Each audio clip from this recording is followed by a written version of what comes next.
SMU is going to need somebody to separate in this particular position room, and I think this guy is ready for a breakout season in 2025.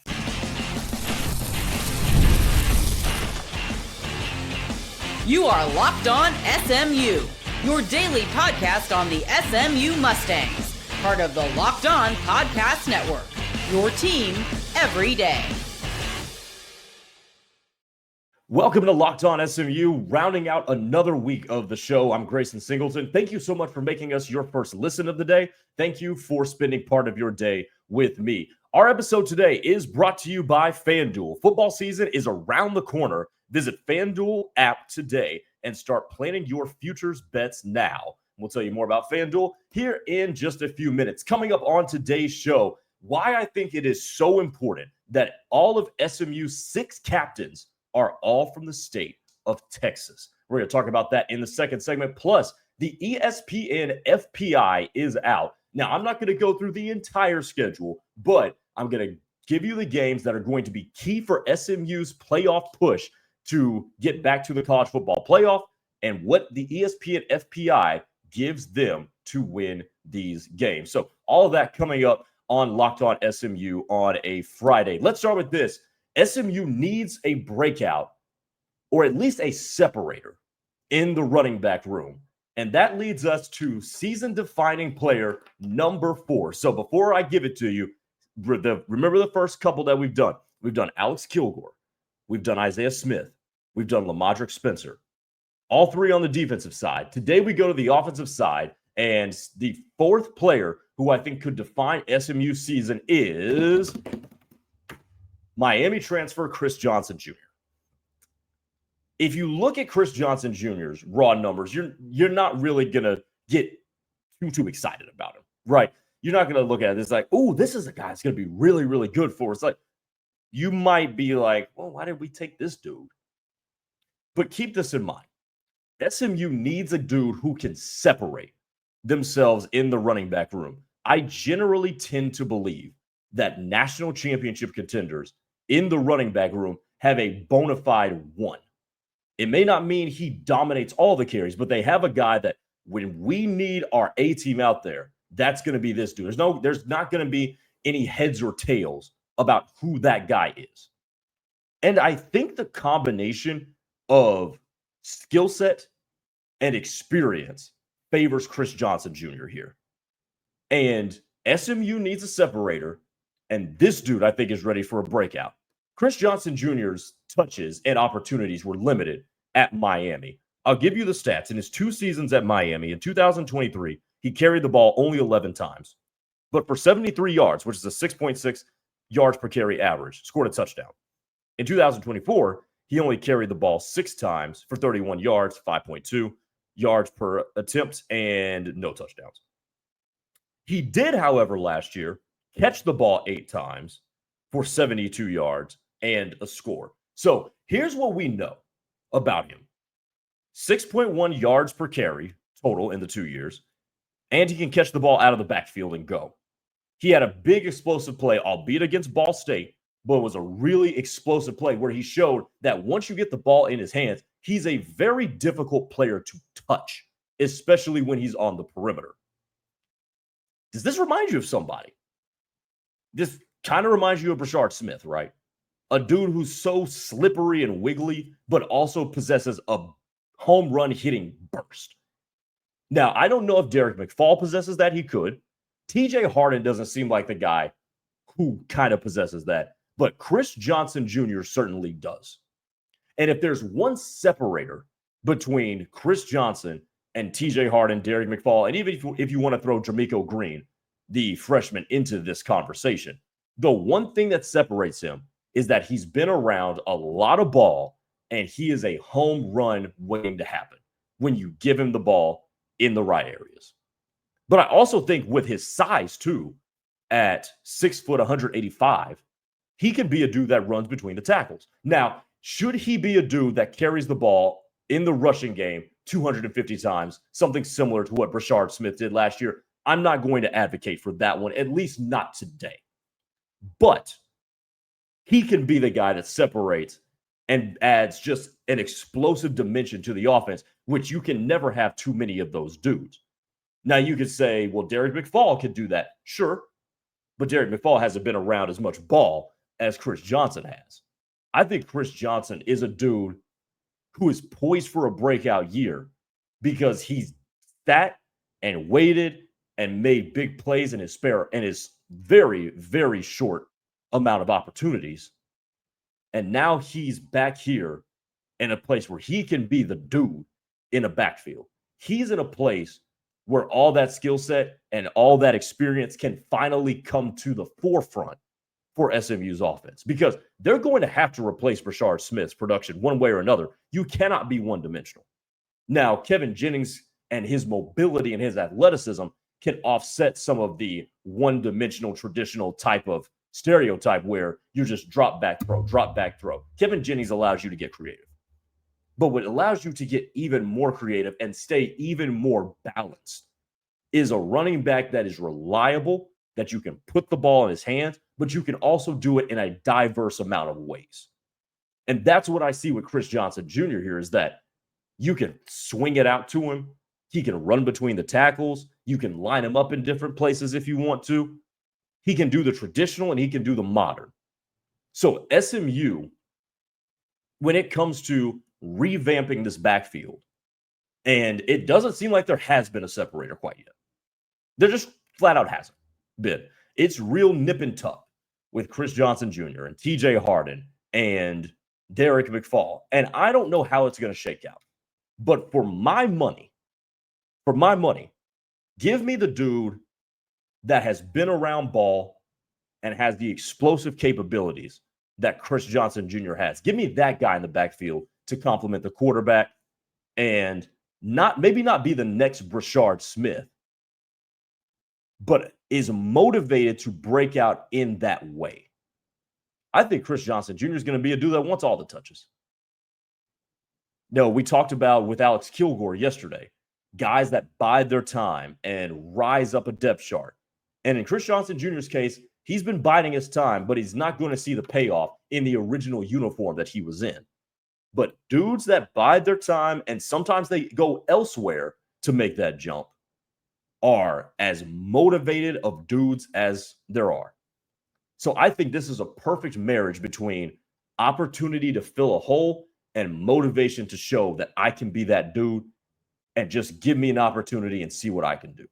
I think it is a perfect crossing of paths and a perfect marriage for what SMU needs and what Chris Johnson has been desiring to have in his college football career. So their season-defining player, number 4, Chris Johnson Jr. If he can be that dude, SMU's offense goes to another level. If he can return the explosiveness and duplicate the explosiveness that Brashard Smith had last year, this SMU offense is going to be good, man. I think it's going to be really, really good if he can do that. So there you go, Chris Johnson Jr. There's my case. Tell me what you think in the YouTube comments. Hit me up on Twitter at Gray_Singleton2. We can be free to talk about it. Speaking of hitting me up on Twitter, one fan's going to get a shout out later on in the show today. But coming up next, every single captain that SMU has announced, all 6 of them, are from the state of Texas. I'll tell you why that's important on the other side. Keep it here, Locked On SMU.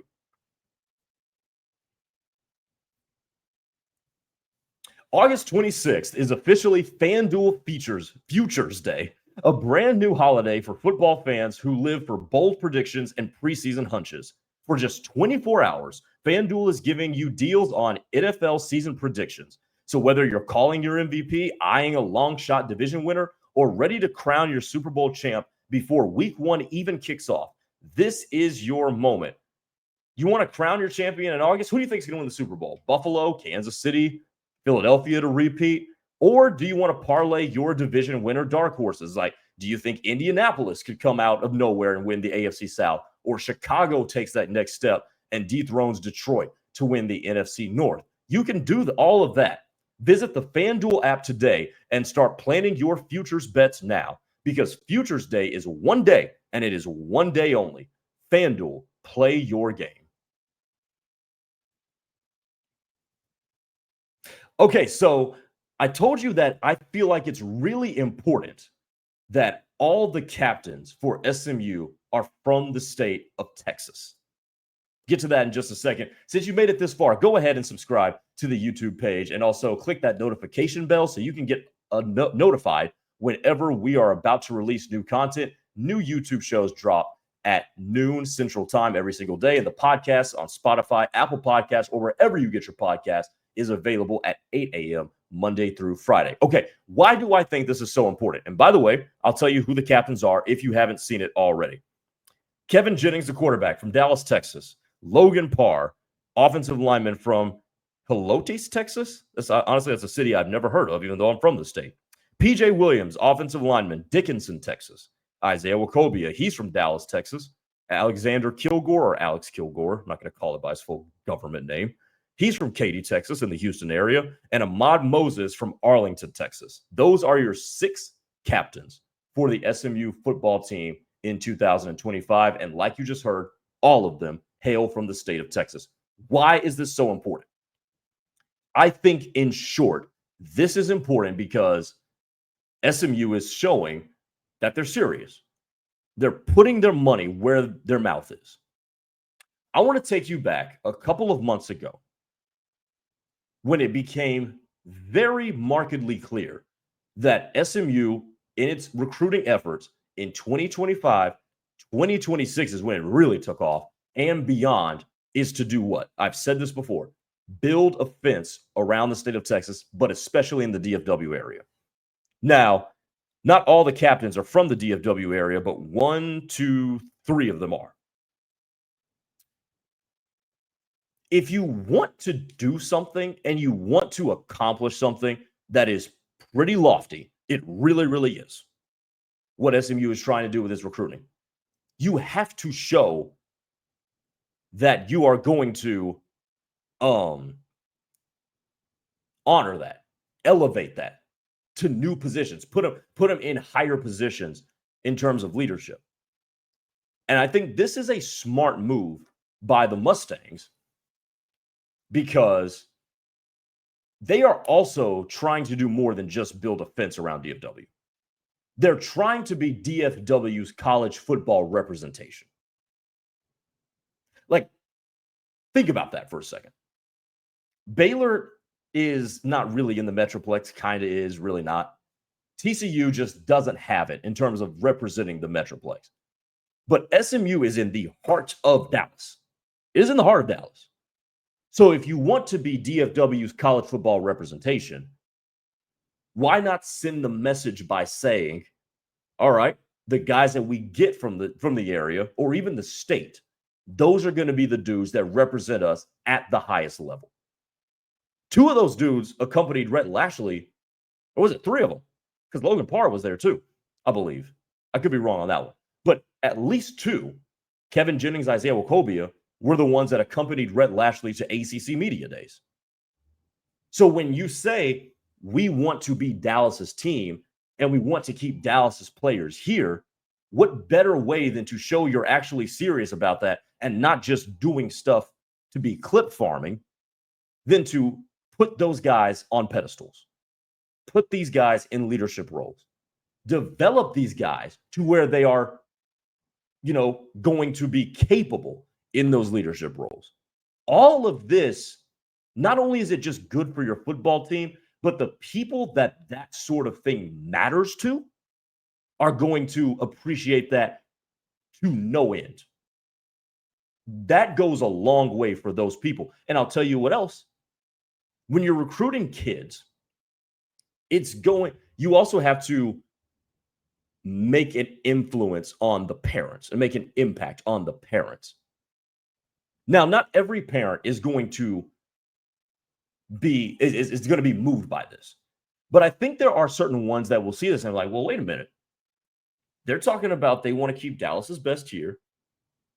Their captains are representatives of the DFW area and Texas. This actually seems like a program that's on its straight, that has its head on straight, that has a sense of direction and knows what it's doing and is buttoned up at all levels. from head coach, maybe even front office, head coach, coordinators, players. This is a big deal. This is a really big deal that all of the captains are from Texas. I'll give you how this, if you don't believe me, and SMU has a fan base in that it's not so rooted in tradition. I could be wrong by that, but the vibe I get is that there's not a whole lot of people hearkening back to the past, especially like the fan base that I cover on a day-to-day basis with Oklahoma. Oklahoma in the 2026 class, in terms of recruiting, high school recruiting, is not going to sign, and currently is not poised to sign, one player. They are not poised to sign anybody from the state of Oklahoma. Words you probably never thought I would say. I never thought I would say it. Most of the people that listen to my radio show never thought that would be the reality. But a lot of the P4 talent in Oklahoma, you might have heard of them if you follow recruiting. Mason James, Taj Overton, Caden Jones, those guys, they are committed elsewhere. 2 of them to Oklahoma State, 1 of them, Mason James, to Washington. The fan base is noticeably distraught because there is no Oklahoma representation in the 2026 class. That means something to people. I say that to say, when people see these things, then again, this detail is not going to stand out to everybody. But to the people that cares about, that care about stuff like that, by the way, some of those are people with the money that can enhance your coffers to go get players. Keep that in mind too. That looks really good. But I think if you want to do all the math on everything, and we've talked about how Rhett Lashley can say whatever is on his mind, and it's a really interesting dynamic with him. But this is a program now that when they say something, they ain't screwing around. They're being serious here, right? They're being serious. They're saying, hey, we want to be Texas's team. We want to be DFW's team. And we're putting the guys that we put our trust in out there. And all those dudes hail from the state of Texas. I love it.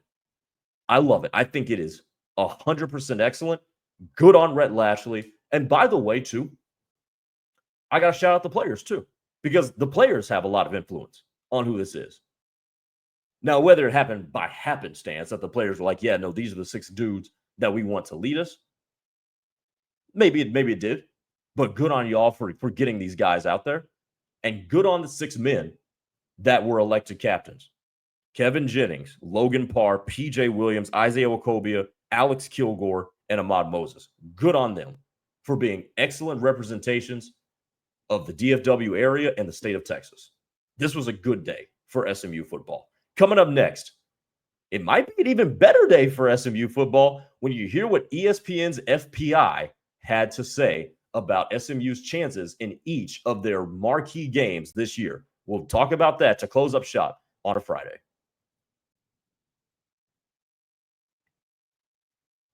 Guys, you've probably heard of Viagra or Cialis. Maybe you've even tried them. But if you're looking for something beyond the usual pill, it's time to meet Rugiet Ready.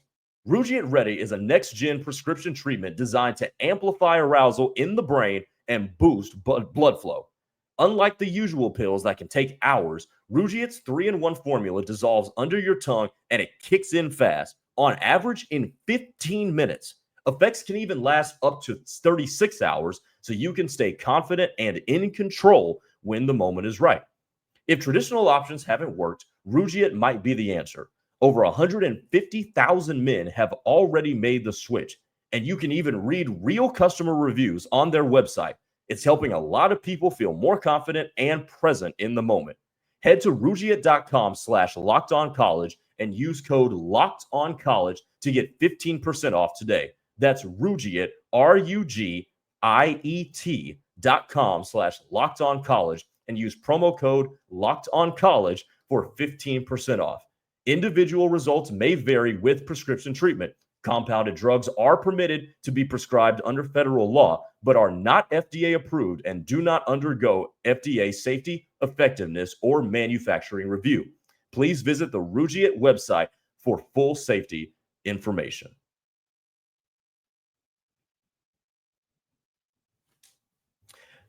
Final segment here on Locked On SMU as we close out another week. And then next week, we are about to get ready for some games. We are getting ready for college football. And speaking of getting ready for games, ESPN's FPI has released the percent chances for every SMU win. And by the way, you will have seen some of these if you follow me on Twitter at Gray_Singleton2. I tweeted out the very ones last night that we're going to talk about in this segment. Now, I'm not going to go over the East Texas A&M. It's a 99.6. I'm not going to go over the Missouri State and Boston College. I left off this. I think that one's like a 70% chance. But we're going to go through 1, 2, 3, 4, 5, 6 games that I think are swing games for SMU season as it pertains to getting back to the college football playoff. Here are FPI's percent chances for SMU to win their key games. Versus Baylor, 63.6% chance.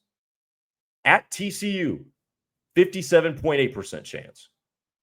Versus Syracuse, the ACC opener. And I know Syracuse is not going to be as good as it was last year with Kyle McCord, but it is still your ACC opener. That's why I group it in this listing. 86.9% chance to beat Syracuse. At Clemson, this is where this gets interesting. 35.7% chance. Hey, look, let's stop right there. Here's my strong take, and maybe it's a hot take. If ESPN's FPI is giving SMU a 35.7% chance to go into Death Valley and take down the Tigers, I am living for that. I love that. That is a lot higher than I thought it would be. When I tapped on that game and I saw 35.7 and I saw all that white that was on that graphic, I was like, whoa. ESPN kind of believes in SMU, and it would kind of track along with ESPN's re-ranking when it moved SMU up from 20 to 19. 52.9% chance to beat Miami at home. 73.9% chance to beat Louisville. Y'all ready for this? Here's my take. Here's my take on this. Bring it in. SMU's going back to the playoff. Barring injury, and I know this is a computer algorithm, and I know I called people computer dorks who put all this together, and I'm still going to stand by that. I think SMU's going back to the playoff, though. You talk about a team that ESPN's FPI likes enough to give them a 35.7% chance to win at Clemson. I don't know how many teams get a percent chance that high to win at Clemson. I just don't. And even if they end up losing those games, the fact that you're good enough to get that tells me you're good enough to beat Miami at home.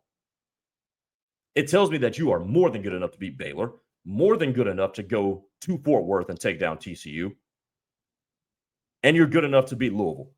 I think SMU at a minimum, barring catastrophic injury to a, key necessary player, is at minimum going back to the ACC Championship game. You can book it. I think that's how good this team is. I think this team is better. Let me ask you this. I'll check on this. Is Miami playing Clemson this year? No, they are not. Miami's got a pretty doable schedule in the ACC. They do have to go to Pitt. That'll be interesting. But are you telling me, let me ask you this. You think Georgia Tech is going to go to Clemson and ESPN's FPI is going to give them a 35.7% chance to beat them? Hell no. I don't believe that for a second. Louisville? No. Miami, maybe. A lot of people are really high on Miami. I'm just not. That's what this tells me. This tells me Clemson's going back, or SMU. Clemson probably will be in the playoff, but SMU's going back to the playoff. Now, I want to give a shout out to SMU enjoyer Certified on Twitter, who replied to my tweet with the FPI percent chances for SMU to win all their games. And he said this: one of my favorite things about Lashley is his ability to coach to expectations. Rarely has SMU lost games they were expected to win since he took over. Every time I see 51% chance plus to win, I assume it's going to be a win. That is one of my favorite fan engagement. And like, keep this in mind, all of you. If you don't know how much I interact with listeners and fans, I work on a radio station that has a live text line. Every single day, I do a radio show with a live text line. That is one of my favorite fan comments I've ever heard. Because isn't that so true? Isn't that the best thing to be a fan of? When you know your coach is going to make sure you win the games you're supposed to win. Has Rhett Lashley had a catastrophic blunder that has cost SMU a game? If I'm missing one, let me know. But I can't find one. Has SMU ever rolled out and just kept a team in a game that they weren't supposed to be in a game with? Now, you can maybe say the Duke game, but again, they pulled that one out. But Duke last year was on the road, so that happens on the road, right? But have you ever seen SMU ill-prepared? I would wager no. Have you seen SMU just be completely out-game planned in the time that Rhett Lashley is taken over by somebody? I would wager to say no. So anytime they are the equal or slightly better than a team, Rhett Lashley is going to make sure that team his team takes care of its business. So all of this combined in this segment, ESPN's FPI's confidence, the confidence you should have in Rhett Lashley to make sure his team is going to get the job done. I'm telling you, I'm calling it. What is it? It is August 22nd. Barring catastrophic injury to an important player. So I get let off the hook if somebody blows their knee out and the season goes down the toilet because of it. Barring catastrophic injury, SMU's going back to the college football playoff. At minimum, they will be in the ACC Championship game. I firmly believe that. Based off of all of this. Man, I just got excited for football season. We got 5 more shows until we're playing a game. Until we play against East Texas A&M. Thanks so much for listening to this edition of Locked On SMU. Thanks for making us your first listen of the day. For your second listen, head on over to Locked On's The Portal with Brian Smith, as he's going to continue breaking down all that news, giving you all that good information, and keeping you the most informed fan on the changing world of college football. We'll talk to you next week. It's game week. We're going to be talking about game prep and what I want to see from East Texas A&M. That's coming up next week. Take it easy, everybody. Have a great weekend.